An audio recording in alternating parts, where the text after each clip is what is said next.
현대의학 자체가 질병을 중심으로 공부하고 배우고 환자를 치료하기 때문에 안 낫는 환자분들이 생겨요. 질병의 포커스가 정확하게 맞지 않고 약간 겉도는 좀 어려운 질병명이 정확히 없는 환자분들이 낫지 않게 됩니다.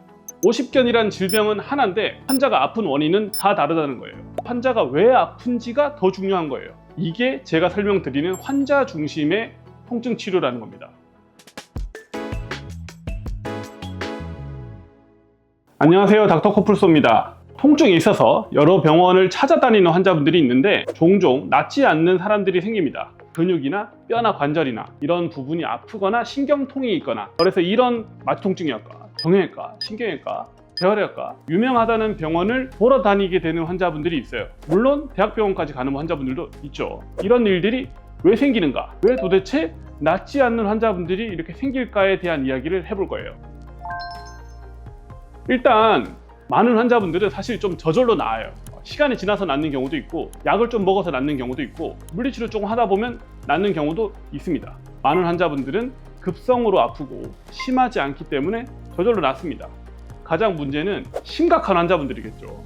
신경통도 있고 막 근육통도 심하고 아픈 지 오래됐고 막 혈액순환도 안 되고 구조적 변화도 있고, 이런 분들이 낫지 않고 오래 가는 경우가 많다는 거예요. 이런 경우들이 생길 수밖에 없는 구조적인 문제가 있습니다. 사실 일단 이게 사실 제일 중요해요. 학교나 아니면 대학병원에서 질병 중심의 치료를 배웁니다. 손목이 아프면 손목터널 증후군이다, 어깨가 아파가지고 굳어지면은 동결견, 오십견, 유착성 관절 낭염이다, 허리에 디스크가 터져 나오면 허리 디스크 탈출증인데 이게 신경을 누르거나 허리를 아프게 만들고 다리가 땡기게 만들고, 이렇게 질병이 중심이 됩니다. 환자를 볼 때 질병으로 바라보게 된다는 거예요. 아, 이 환자는 엑스레이를 찍었더니 디스크 탈출증이 있네?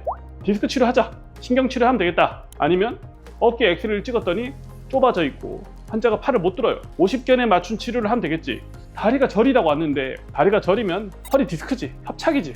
많은 병원들은 제가 설명한 대로 치료를 하게 돼요. 현대의학 자체가 질병을 중심으로 공부하고 배우고 환자를 치료하기 때문에 안 낫는 환자분들이 생겨요. 질병의 포커스가 정확하게 맞지 않고 약간 겉도는 좀 어려운 질병명이 정확히 없는 환자분들이 낫지 않게 됩니다.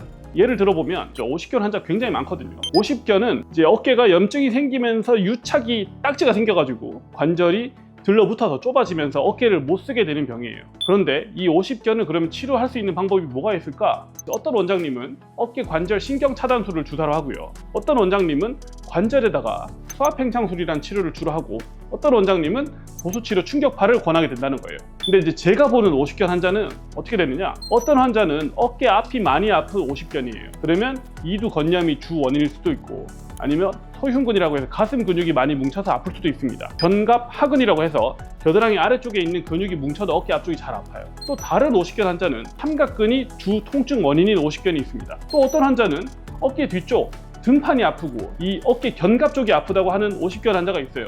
그리고 그 환자는 견갑 거근의 긴장과 중간 승모근의 긴장이 주 원인인 오십견 환자인 거예요. 오십견이란 질병은 하나인데 환자가 아픈 원인은 다 다르다는 거예요. 환자가 왜 아픈지가 더 중요한 거예요. 이게 제가 설명드리는 환자 중심의 통증 치료라는 겁니다.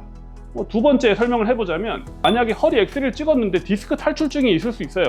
그런데 이 환자가 정말 디스크 탈출증 때문에 아플 것인가, 이런 고민을 해야 된다는 겁니다. 허리 디스크 탈출증이 있어가지고 그러면 신경치료를 하겠죠. 하고 나서 만약에 환자가 계속 아프다, 통증이 개선이 안 되고 너무 아파요, 이런 얘기를 할 때 어떻게 생각할 것이냐는 거예요.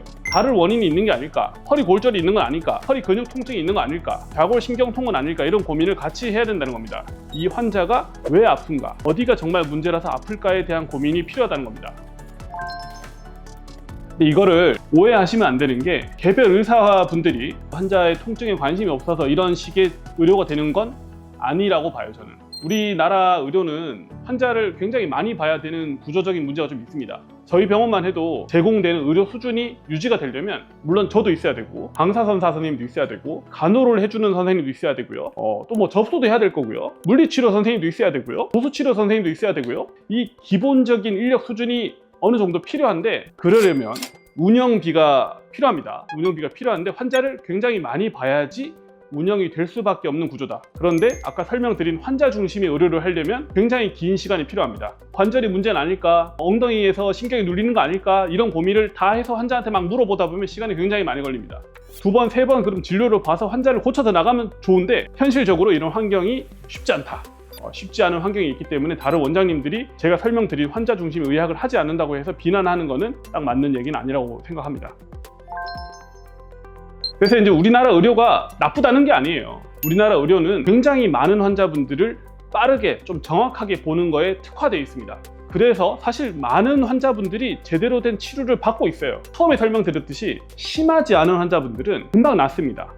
근데 굉장히 좀 심각하고 어렵고 이 잘 낫지 않는 환자분들이 여러 병원을 돌아다녀도 질병 중심 의학은 동일한 치료, 유사한 치료만 시행하게 되기 때문에 낫질 않아요. 그래도 저는 이제 통증의학을 보는 의사로서 환자가 좋아져서 집에 잘 가고 다음에 오셨을 때 많이 좋아졌다는 그런 얘기를 해줄 때 굉장히 기쁨도 생기고 위안도 받습니다. 오랫동안 진료를 봐서 힘든 일도 생기겠지만 그런 것보다는 환자의 통증이 좀 해결이 되는 그런 순간에 집중할 수 있는 통증 클리닉 의사들이 많아졌으면 좋겠습니다.